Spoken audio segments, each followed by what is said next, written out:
Really famous story that I've been hearing in Thailand, and I want to share it with the whole world if I could. This is a story about the Buddha and a homeless man. One day there was a homeless man, and he's been trying to gather food, and he keeps noticing every day his food disappears. One day he caught the mouse that kept stealing his food, and he asked the mouse, "Why are you stealing from me? I'm a homeless man. You can steal from richer people than me and it won't have any effect on them." The mouse then told the homeless man, "It's in your destiny that you can only have 8 items in your possession. No matter how much you beg, no matter how much you gather, this is all you'll be able to have." The homeless man was shocked and said, "Why is that my destiny?" And the mouse said, "I don't know. You should try and ask the Buddha." So the homeless man goes on his journey to go find the Buddha, and as he's going, it gets late, so he ends up at a wealthy family's house, and he asks if he could stay the night. They let him in, and they ask him, "Young man, why are you traveling so late?" And he answered, "I have a question for the Buddha, and tomorrow I'll be on my way." The family then says, "Can we give you a question to ask the Buddha? We have a 16-year-old daughter who can't speak. We just want to ask, what do we have to do to make her speak?" So the homeless man thanks them for shelter and tells them, "Of course, I'll ask your question for you." So the next morning he goes and continues his journey and sees a sea of mountains that he has to cross. He climbs up one mountain and he meets a wizard. The wizard decides to use his staff to take the young man and himself, fly them across the sea of mountains. And the wizard asks the young man, "Where are you going? Why are you deciding to cross these mountains?" And the young man said, "I'm going to ask the Buddha a question about my destiny." The wizard then says, "Can I please give you a question to ask the Buddha? I've been trying to go to heaven for 1,000 years. According to my teachings, I should be able to go to heaven now. Can you please ask the Buddha, what do I have to do to get to heaven?"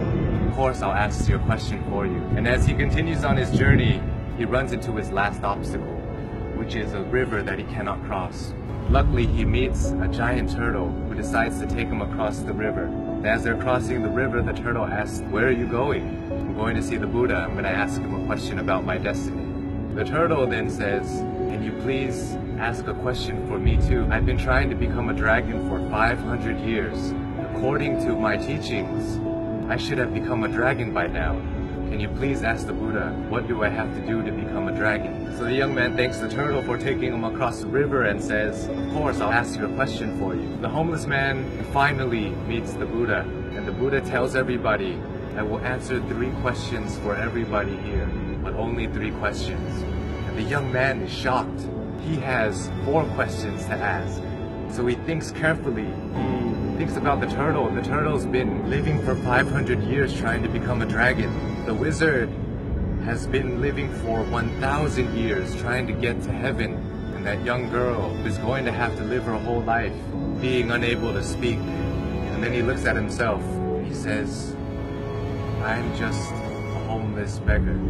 I can just go back home and continue begging." So as he looks at everybody else's problems, his problem suddenly seems so small. So he feels sorry for the turtle, the wizard, and the young girl, and decides to ask all of their questions. So he asks the Buddha, and the Buddha answers. The turtle is unwilling to leave his shell. As long as he's unwilling to leave the comfort of his shell, he will never become a dragon. The wizard always carries his staff and never puts it down. It acts as an anchor, keeping him from heaven. And as for the girl, she'll be able to speak when she meets her soulmate. So the homeless man bowed to the Buddha and went on his journey back home.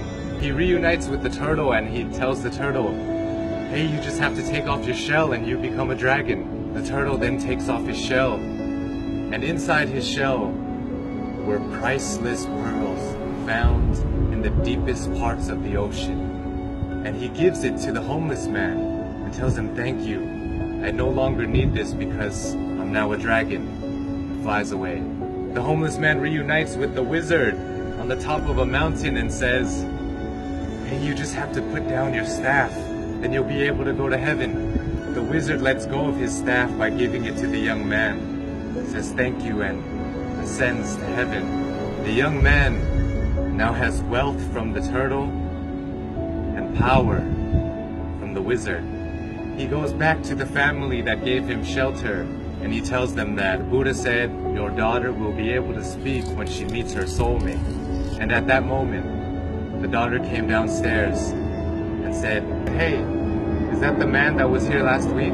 The young girl and the once homeless man have found their soulmate. This story tells us so many things, so many lessons, but for me, I think that sometimes we have to give things in order to get some things. Sometimes if we want to become a dragon, we want to become a lion, we have to be willing to leave behind what makes us most comfortable, what makes us feel most safe. We have to leave our comfort zone just like the turtle did. And in order to find true love, we must become somebody who is willing to put others before ourselves. When you're alone and when you're lost in your thoughts, sometimes your problems seem so big and it may seem like it's the end of the world, but if we look at other people's lives, other people who don't have as much opportunity as us and who have it worse than us, sometimes it makes our problems seem so much smaller. And if we're willing to lend a hand to those who are struggling more than us, willing to help them, it may change the course of your life, your destiny, and the universe may repay you in such a way that you never would have imagined.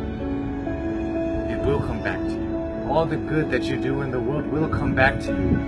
If you're going through hard times right now, I hope this story helps. My name is Sean Uranahina. I love you all, and I hope you have a wonderful, wonderful life.